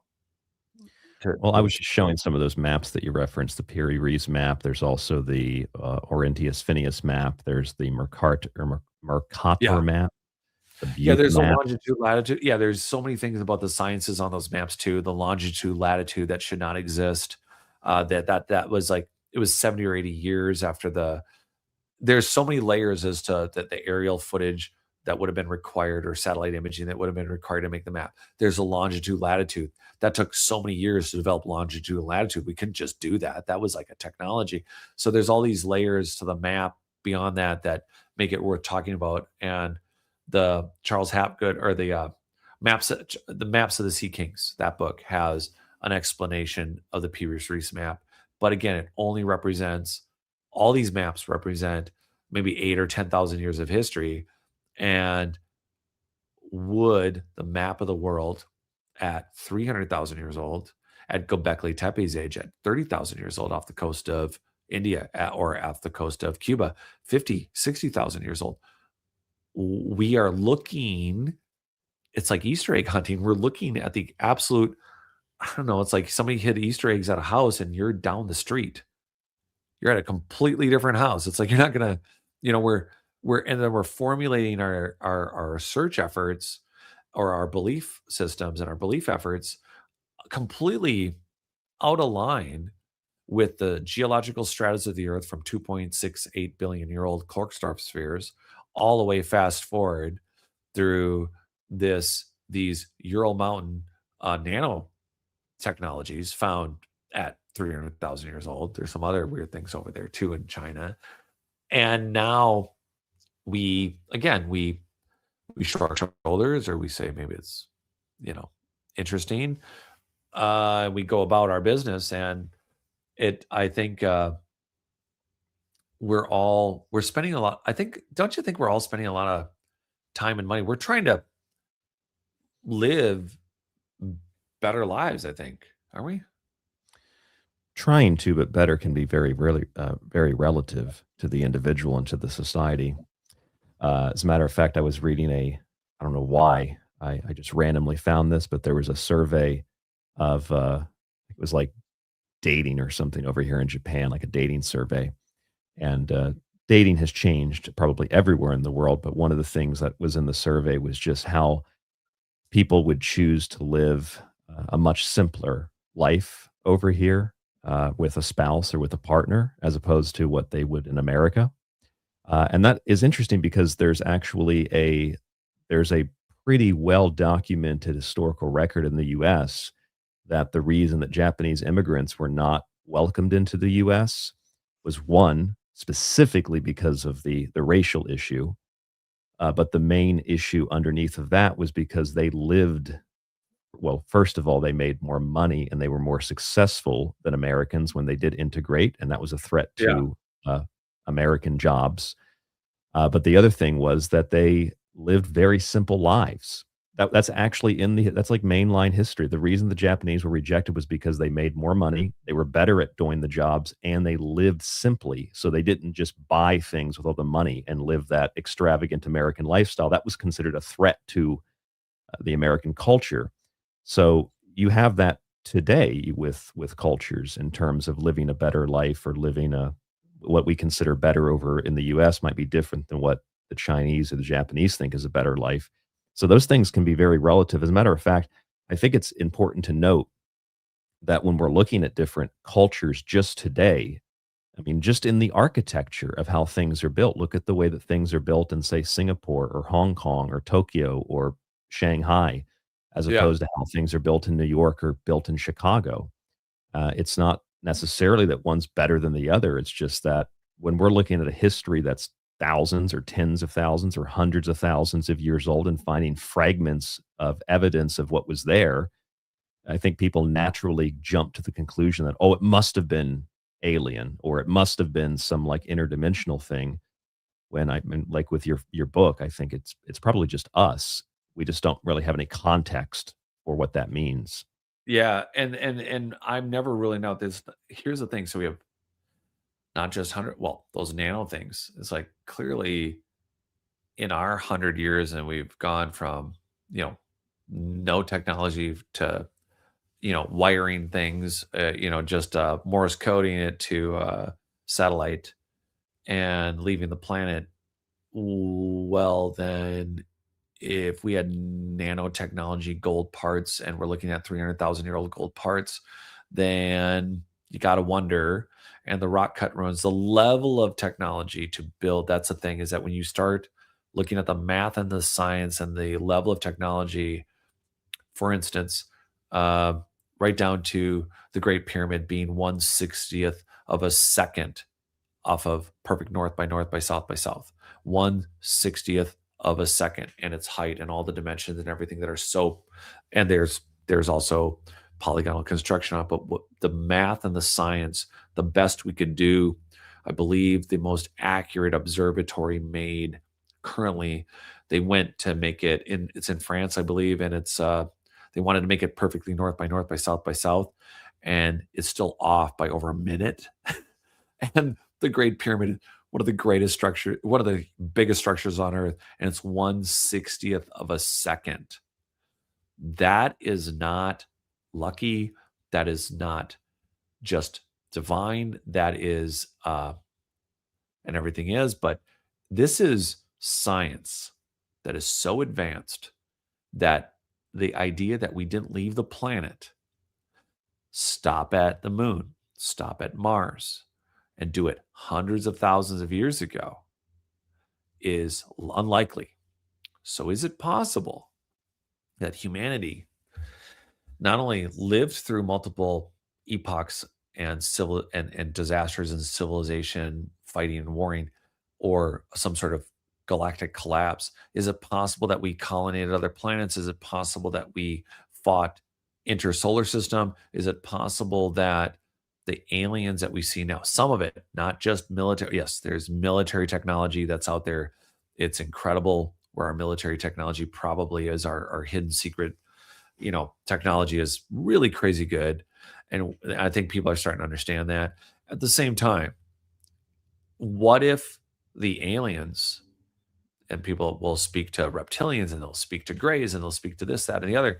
What if the majority of the interplanetary witnessed aliens are the remnants of advanced human races that have either divided amongst themselves, fought amongst themselves, survived catastrophes together or not? But it's possible, one of the options is that these things that look extremely alien and foreign are really advanced ancient humans that have no desire to help us further along in the amnesia that we're experiencing, in the safe mode we're in the broken disconnect of all the engineered soil all over the planet, indicating advanced prior human togetherness. And now, we see a big, tall, now completely modified human that looks like a gray alien or short or reptile or whatever you want to call it. You think, well, that is an interdimensional / alien / not from this planet. They can't be from here. They're not from here. Because, Ryan, if you had the ability, would you cure cancer? Would you give us this technology again? I mean, if you like why it's worse, why I titled the book, It's Not Aliens, Worse, It's Us, is because it made me sick to think about, in the moments where you comprehend, it's like, oh my gosh, there were more advanced epochs of human civilization, and some of them must have survived. Or what if a couple hundred years went by, or 100 years went by? What if the advanced portion people were wiped out, and their technology was found by a few generations later of some humans that didn't fully comprehend why they could fly in the sky and why they could use why these machines worked or what they did, but they reverse engineered it. And again, we think, oh, this stuff happened at a faraway time, and maybe thousands of years later, or maybe the Germans, maybe during World War II, maybe secret American Raiders of the Lost Ark. We found stuff, or the church, the Catholic Church, that somehow we found it thousands of years later, hundreds of years later, tens of thousands of years later. We don't consider that this advanced society fell, and then maybe just within 2 or 3 generations, the people who forgot found and then redeveloped and rebuilt themselves an Atlantean, Lemurian, a society that then shunned away from helping all their fellow brethren. That's just one of the theories. And Well, here's another great example just over here where I am. Other than the Dutch in the 1600s, and a few people that ended up shipwrecked in Japan, this society was completely closed off from the world for a very, very long time. I mean, any island nation is pretty much closed off from the world without modern, or at least modern technology, how we think of it. And although they might not have had guns, although they might not have had the technology that the West eventually brought into Japan, they lived in a very sophisticated way that was hard for Westerners to understand. I think there's a great line in the TV show Shogun, where they were approaching Osaka, and the guy said, when you look at this place, you think that we're advanced, and you look at this place, and it's a totally different world. He was telling the Portuguese guy this, I think, or I forget the exact storyline, but he said, "And who do you think rules a place like this? It's a whole nother world." And that's just on planet Earth within the last few hundred years. And if you think about like how language change, I'm just going to throw a few different ideas out to you. Think of how language changes. I'm young, I'm only 34. And in my years on Earth, my years conscious, I have watched the English language deteriorate from people on average being well-spoken to people basically reverting back to, at least people around my age and a little bit younger, reverting back to caveman sounds. Everything is bro, this, that. It's like hard to even have conversations with people, frankly. And that just happens in a generation or two. How fast language can change, and how fast culture and society can change. There's a lot of things that you brought up that I wanted to address. You're making me think of all sorts of things. One thing is, maybe we can talk about this for a moment. Ancient China. I don't know why. Maybe it's a Western thing of propaganda or something like this. I don't know. But there's something weird about how ancient Chinese history gets left out of most historical conversations. So you know this, Jared, and most of our listeners probably know this. But if you think about it, the Chinese invented like everything that is modern technology. Like they invented silk, tea, they invented the decimal system, cast iron, plows, compasses, paper, wheelbarrows, seismographs, matches, woodblock printing, gunpowder. He invented like everything that we still use today, and yet China is almost just like cut off the map. Like that doesn't matter. It was all Western Christianity. Now, I'm pretty sure the Chinese kind of invented civilization. Yeah, and it drives me bananas, and I don't know about you, and you get around in the circles, and I have no one to speak to on this in the sense of Emperor Qin's tomb, where the terracotta soldiers are. Again, rivers of mercury, the entire I've night. read about that. Yeah. The entire sky and jewels and whatever, but the amount of now probably dusted parchments, but the remainder of what could be a diligently, mindfully crafted storage of truly ancient histories of floods, of disasters, of technologies, and maybe they'll say gods, but the amount of information that is in the greatest underground burial, possibly the size of like multiple base football fields. This entire underground structure blows my mind that we are sitting here, you and I are talking, and they haven't actually gone in it. I don't believe it. I don't believe it for a second.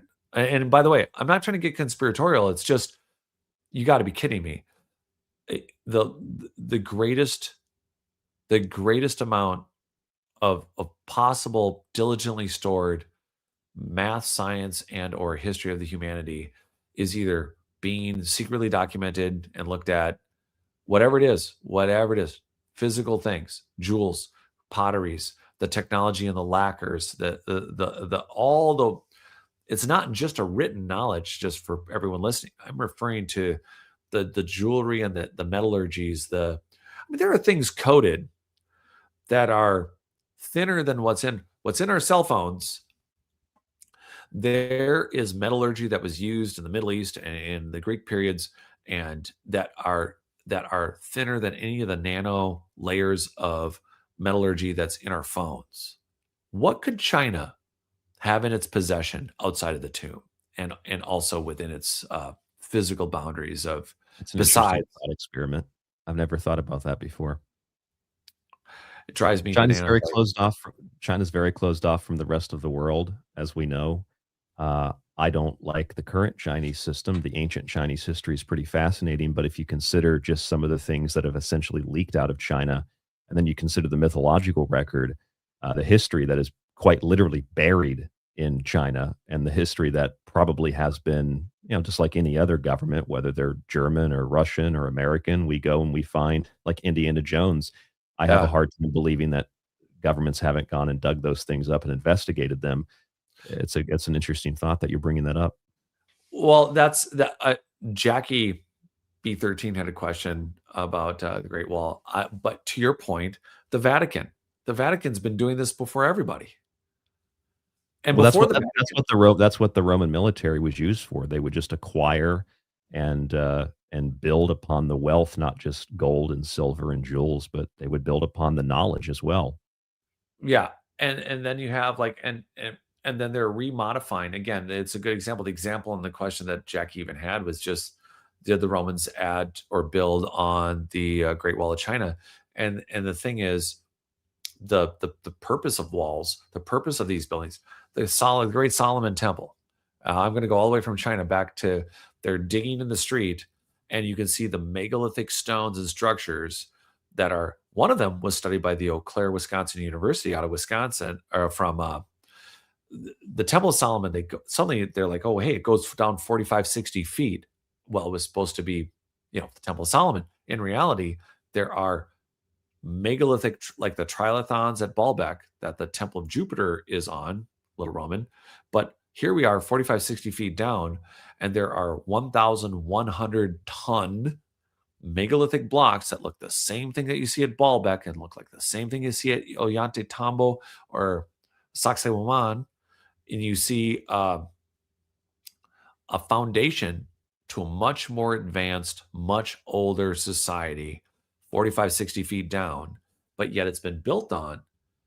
You have the Jewish nation, you have this Hebrew history, and there's Baalbek. That's the stone of the pregnant mother where those people are standing that you highlighted. The trilith. Oh, look, the black and white middle one, the middle black and white one.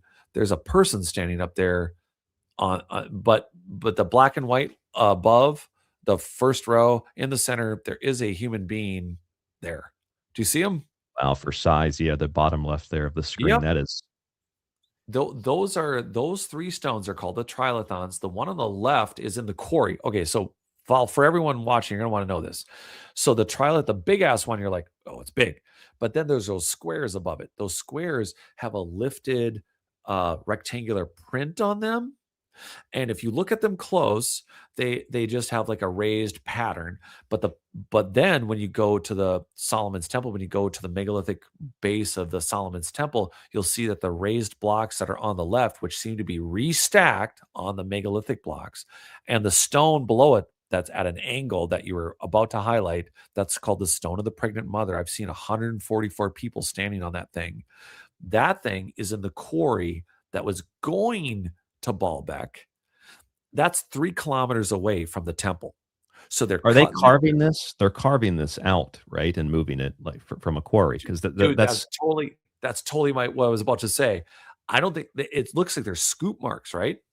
However, I think what they were doing was pouring giant piles of geopolymer and they were moving them because they didn't care about the weight. I think they well, weren't carving them. I think they poured piles of geopolymer and cut out and created what they had to create because they could just do it. that looks Like like the unfinished obelisk in Egypt, the one I just it brought up on the is. screen. Yeah, that one. It's same thing. It's like, okay, it cracked, but it's like again, it looks like, oh, they're carving them out of stone, but it's like again, is the Baalbek megaliths, are they again, are they just carved from a pre-existing exactly, a stone that naturally occurring, or are they a geopolymer that they poured out in a giant pile and they're like, well, we need a stone this big, we need a stone that we need a block this big, that big. Then with no problem at all, the stone of the pregnant mother is 1,100 plus tons, and they could move it 3 kilometers. Yeah, so those black and whites in those pictures. So hey, Ryan, the one in the middle, okay, check that out. Okay, you might be able to zoom in and see kind of the rectangles on some of the squares, but maybe not. Those are the ones too low. Okay, so those are too low. They're not going to show you the rectangles. Now, the one there with the arrows on it, the red arrows, The black and white one here, yeah. yeah. So you see the 2 people, and what I want you to look at is the circle to the right of the upper arrow pointing to the people. There's a circle. There's 2 circles. Right here? Yep, that something that a lot of people don't know about this. One, does that look like a wall that was made by the original builders, or does that look like a bunch of stacked, catastrophically destroyed blocks? So the giant blocks to the left of the arrow, the giant blocks, and the stuff to the right. The reason I wanted you to point out that circle is because that circle is the base of a diorite column of the temple. So at some point, the temple had fallen down, and instead of upping that uprighted, by the way, those columns at the temple at Baalbek, if you see the other side of it, you wouldn't even recognize it. It looks like a giant Greek Roman temple. It looks like a giant building. That's just the one side of it. But there was over 220 diorite, solid diorite. Diorite is extremely hard. But the columns there in that picture that you're looking at, behind the circles are a base for a 60-foot uncut column. Those columns in the back are 60 feet, extremely ornately Corinthian designed at the top, and they're all identical. They're all out of a single piece of diorite. They're 60 feet tall, and the Romans couldn't build like that. Nobody could build like that in this generation. But that wall, you don't need to know anything about construction to see that wall is a hodgepodge of a bunch of broken crap that was used to build in. Oh, actually, could you put in for everyone? I want you guys to see this: the Temple of Jupiter. The front of the temple at Baalbek it's called the Temple of Jupiter. Yeah, I'll plug that in. But while I have this up on the screen, is that similar to what you see in Cusco, Peru, too? Right? There's like these megalithic polygonal blocks, and then there's just like little tiny stone rubble. stacked on top. Rubble, basically. Yeah. Not this, dude. That's such a great example. Those aren't the same people.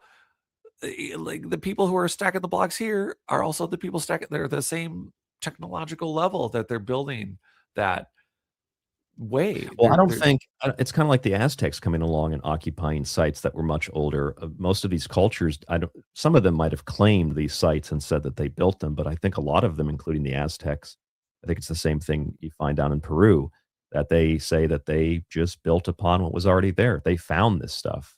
I mean, I think that's a general story around the world. Some of these ancient cultures are like this stuff was ancient when we got here. Yeah, okay. Temple So of here's Jupiter. the Temple of Jupiter, Baalbek. Baalbek. Yeah, so it's the one on the right. It is the one on the right, but you could do Temple of Jupiter, Baalbek. So what you're looking at is there was over 260 columns found up. That's one side of it. There's more to it, but the Temple of Jupiter in Baalbek, they found some of that in the middle. But the column again. The Romans worked in sections. They built tall columns, but they built them in sections. But they did not have the ability to build a 60-foot diorite Corinthian-styled column in a single piece. That's not how they worked. So that wall that we saw in black and white, where you got a circle in the wall and 3 little peg holes in it. Yeah, so there's 3 little peg holes. That's because they would stick the next section. So they must have stuck wood or something in there to help hold it together. But here now, a base of a column is in the wall.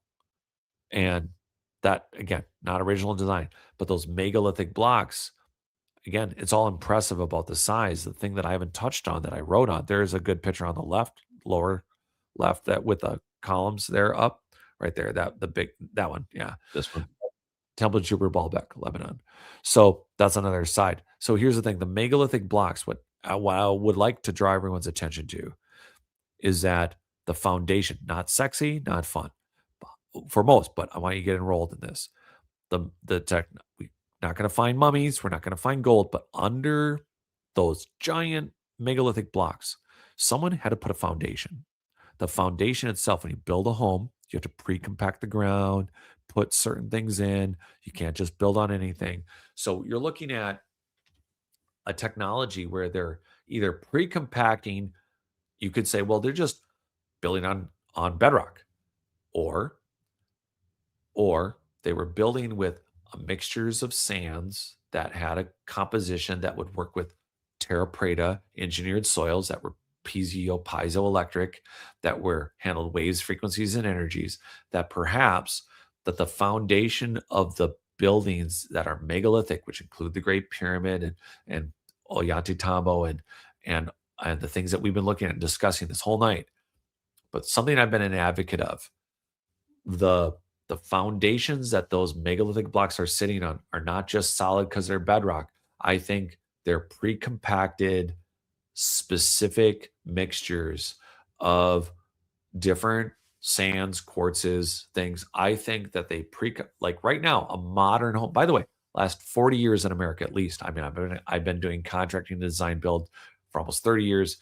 And I can tell you right now, if I'm going to build a new home, I know that the code is going to say, I'm going to, like in Minnesota, you got to dig below the frost line. You need to dig at least 4 feet. And most people get basements, so they go 8 feet. But to build the foundation, you're going down 9 feet, right? And you have to pre-compact before you pour the concrete or set concrete block in. This is important to the megalithic structures. This is really a high note, everyone. We're not ending on a low note. Not that we're ending. But what it is you have to pre-compact the soil that's left in the ground to 90% compacted, 90% of it being a solid structure. Then you put sand in it, you put in rocks, and then you put sand, and then you pound that in. And again, you're required to go to 90%. The technology involved in doing 1,000-ton megalithic geopolymers, you are certainly going to understand the sounds and frequencies and the energies necessary for you to put that wall on a foundational system that connects to your engineered piezoelectric soils. It's going to connect and cancel, absorb energy, translate. The foundational structure that every single one of these megalithic sites are sitting on are some of our greatest unexplored evidences of high technology. I think there's another great example of this too in Japan, when you're looking at a country or you're looking at a culture or a society that has a need to do something that might be a niche need, like say earthquake proofing. And Japan is a gold standard for earthquake proofing. The buildings here can withstand earthquakes. Big, tall skyscrapers can withstand earthquakes that would probably demolish most buildings in the United States if they faced a similar earthquake.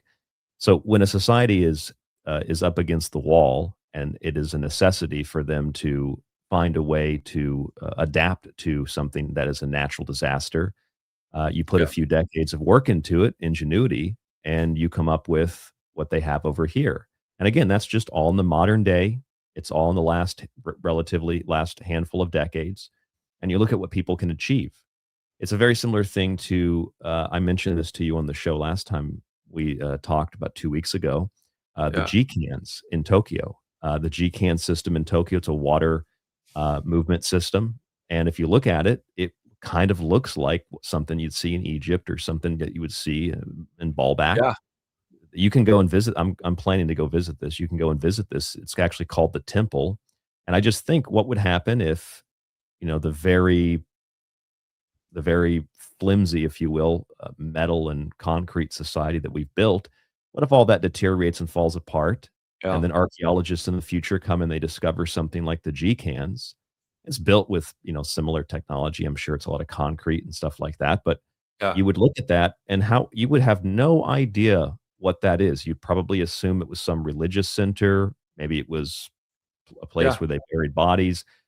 You probably have no clue what it is. I mean, even if you just look at that today, like if I didn't tell you that was a water system, most people probably would have no idea. You could probably convince people that that's from like Turkey or Egypt or something. Yeah. You could just say it. It resonates as exactly what you said. It's Turkey. Just that. Yeah. Okay. It's Turkey.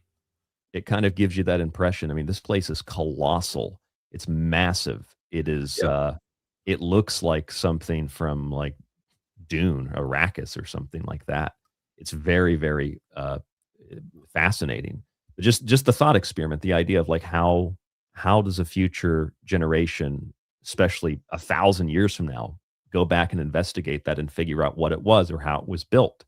And I think you can apply that question to what we looked at in Baalbek. And then also, by the way, you look at the story of Kululu, and the Spanish built a church on top of this mountain, thinking it was a mountain, and it turned out to be a pyramid built on top of another pyramid. Yeah, largest in the world, and it's built on top of like 3 or 4 additional layers. Yeah. So just like in Cusco, just like in Baalbek, you have older stuff that's just built on top, and then quite literally, the Spanish built a very inferior structure, a church, on top of this very ancient and the world's largest pyramid. Yeah, and there's Michael Cremo pointed this out, and I went and found the National Geographic from 1920 that showed the excavation of a northern pyramid mound structure in Mexico, and they mentioned it. They mentioned it in the show. This is while I'm still writing. I couldn't believe it. I was in an antique shop. They had a pile of old National Geographics. I think this is a 1923 one. Heck, I think I have it on the shelf behind me. Can I pull it out? Somewhere. So what's important is that it was a mound pyramid built in north central Mexico. They were excavating it. It was abandoned. The pyramid structure was abandoned. It had 35 feet of dirt from abandonment. Then it had a lava flow on it. No joke. It was buried in lava after it was already abandoned. 35 feet later, then it was above that there was more dirt. Then they excavate it. It's in the National Geographic as news. It makes that pyramid. They know exactly when the lava flow happened. It makes this pyramid mound structure in central Mexico at least 8,000 years old. Period. So, yeah, falls under Clovis, but that shows some serious production, again, of abandoned society that we're not, all of this, just, again, we get that it doesn't add up. How does it apply? Personally, like I said, I think that the more we engineer this, it helps with our consciousness, our awareness, our individuality, and then collectively, if we know who we were, we can know better who we are, and that we are not separate. None of us are separate. We're all together. It doesn't matter your modality. It doesn't mean dismiss the way you've learned to connect with yourself in the world. It means that rather than looking at as us being separate or not connected, or that you have a better way, or that there's many ways, that's not it. Collectively coming back together and joining in this search, I think collectively will do something, not only generally energetically, but I think our mindset collectively could, the 100th monkey, I think that the more we collectively are aware, it is going to bleed in to all the ways in which we practice being more connected humans with each other, with the divine. And the reality is that none of it is out of line. And there's a love for history that may not be of everybody's favorite ideas, but it's definitely, I think, the heart of mine. So There's that's a few other things I wanted to bring up with you, Jared. We've got just a few minutes left here. Um, there's so many things. I wish we had more time. Number one, we'll try to keep we're this doing very more shows. That's yeah. We'll make this a consistent thing. Part 3, Part 4. Just make it a series of Forbidden Archaeology. yeah, for we'll sure. just break it down and we'll spend a little more time on each of them, right? Yeah, I mean, every time we talk, something else comes up, and something I didn't know or something I wanted to go into further detail about. Just a couple of examples. So, I play both roles when I do this show. In my head, Yeah. I'm thinking this is interesting, but what would a quote skeptical viewpoint on this be? And there are Yeah. some things we talked about tonight that certainly you can be skeptical of. Sure. Certainly, it's justified and rightful to be skeptical. But the thing is, there are some things that are not debatable. There are some things that are not things that can be discussed with a hint of skepticism. Like, for example, when you Yeah. look at these recent LiDAR scans, whether they're in Yeah. Guatemala or they're all throughout the Amazon, what's being discovered, here's another one just a week ago, scientists began using LiDAR over the Mexican jungle, revealing lost Mayan city with pyramids, plazas, and long silent reservoirs. Yes. This is something that now that they've applied LiDAR to these regions, they're finding this, the scientists are finding this, the archaeologists are finding this all the time. Yeah. And then you go a step further and you look at like the engineered soil, which you know quite a bit about and have spoken about on the show. You look at the Yeah. history of the Amazon, which now it is thought in the last decade or so, or maybe a little bit longer than that, it's thought to not necessarily be terraformed, but it is thought to be largely shaped by humans. And then you find all throughout the Amazon, all throughout even North America, you find these massive geometrical earthworks, the big Yes. geoglyphs. Like, this is stuff that cannot be disputed. This is all physically real. And then if you go back to like the mound culture, if we say culture, it's more like cultures. This is a Yeah. map of some of the mounds in the United States. They're everywhere. And places Yeah. like Japan, reportedly, Japan has as many or more mounds than what the United States has. And that's That's just what's incredible. above water. That's just what's above water, Jared. So, You know what? Yeah, oh, go ahead, go ahead. you're right. I just think we got to add in for one of the next shows. We have to add in shell mounds, and some of the shell mounds are literally 3 football fields long by 6-8 stories, and they look like hills, but in reality, they're shell mounds, and they were produced by people. Some of them in Brazil, they have one that's a shell mound so big that they used it as fill for their not all of it, but it was so big they were using it as fill for their freeways. And the So shell here, mound cultures. Yeah. go ahead. I had actually never seen these before, or maybe I didn't, because here's one from Florida. I might have seen this and not even Yeah, known what it was at the time. There's burials at some point in them, so there's human remains from different generations. The shell mounds, they're called mitten mounds in Belize. The mitten mound, they call them mounds, but that's deceptive. They're mountains. And by the way, the total size of the South American, Central American, the idea of the Mayan culture or pre-Mayan, they're saying continentally, like Northern Hemisphere. When we were young, they used to tell us there was like maybe 6 to 9 million people here, north all the way down to Chile. No, try on the Mayan, based on these metropolises they keep pulling up. By the time I was writing and researching this 7 years ago, I quote an archaeologist who said, "We have grossly this is a Central American archaeologist. We have grossly underestimated the populations of Central and South America to the tune of at least basically 100 million at a minimum." And Well, when that's you what some of the original explorers said, right? That there were basically cities in the Amazon that held hundreds of thousands or millions of people. they said freeways that vastly were freeway systems that were basically 8-10 carts wide that vastly were superior to anything the Romans had ever built. I was And about this to is say it sounds Roman, or it sounds more sophisticated than the Romans. the conquistadors quoted that's a quote. I'm taking liberty with it, but they said we were lost. We ended up on a road, a straight freeway that rivaled anything we ever saw in Rome, because these conquistadors had, of course, they'd been to Rome, they'd been to the Catholic Church, but they're on a road and they look in both directions. This is one of their original accountings. We're lost, and we looked left, we looked right. The road went so straight that it went into the horizons in either direction. They couldn't see where it went. And it was about, again, better than anything they had traveled on in Rome. And so then what? Let's, if you want to finish that thought, Lynn, let's save this for the starting point for the next part of the series. So yeah, let's know. That's it. That's all I had on that. I think I perioded it a little bit too earlier, but consciousness and collective humanity and yeah. Do you want me to say anything else? Yeah, just what's your website real fast for listeners, and how can they find you otherwise? All right, so a couple things. RKEOX, RKEOX.com, and that's the website. And Forbidden Archaeology, Michael Cremo, the Forbidden Archaeologist and author currently of Extreme Human Antiquities, and I have started a podcast. It is not currently available. There is a website being built.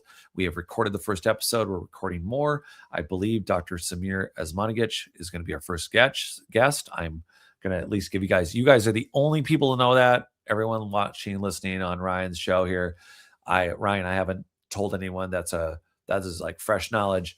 Michael's going to be speaking at Samir's Bosnian conference, but we are going to have Michael and I are going to have Samir on, but the Forbidden Archaeologist will be out soon. You'll be able to see that on Facebook and on the website for Forbidden Archaeology and on RKEOX, which is my site. So thanks for having me on. And that's all the news and info and how to get a hold of me. And again, you'll wait for my book. I'll have a new one out this year. Excellent, Jared. Thank you so much for joining us. We are out of time, but if you can keep it maybe 15 seconds, Misto Stokos in the chat asks an important question that I can't pass up. He said, what did they drive on those freeways? Oh, they're Mayans. So horse and buggy. I mean, carts. Seems like a large freeway to just drive a horse and buggy. We're talking hundreds of millions of people that had straight roads to go to other metropolises. And I don't think they were I think they were a little more well-dressed maybe than we're thinking of the last dynastic Mayans. I think that maybe they probably had better vehicles, better carriages. I think they were more carriage than we think. I think they had. It probably wasn't some cheaply put together wooden thing that was falling apart. That's kind of the image we get of ancient history, but I don't think that was probably what they were driving. It's a good question. We'll pick up here where we left off. Yeah, we should think on it too. I don't want to dismiss that. That's actually a great question because I think there's a lot. I think they were better off, but we should think on it. Yeah, they also, I believe, the conquistadors also. There was one quote I remember reading in a journal about how the pottery that they found was also only rivaled by what the Romans had, or maybe it might have been more superior. So that's another aspect. It wasn't just the roads, so much more advanced. Jared, thank you so much for joining us. Thank you. You're welcome. All right, we'll have Jared back on the show as soon as possible. We'll have maybe another 2 weeks or something. We'll try to make this a once or twice a month if that sounds good with you. Okay. Yeah, sounds great. All right, sounds good. Jared Murphy, our guest tonight. I put his email in the show description below wherever you are listening. tstradio.info is the website. artygable@yahoo.com is the email. Thank you so much for joining us. You're in the chat tonight. Thank you for chatting with us. We tried to get to most of those questions that were in there. I will speak to you on the next broadcast. Have a great night whenever and wherever you're listening. And please don't take shows like this for granted. 16 years on air, listener supported, independent, Monday, Tuesday, Wednesday, Thursday, and Friday.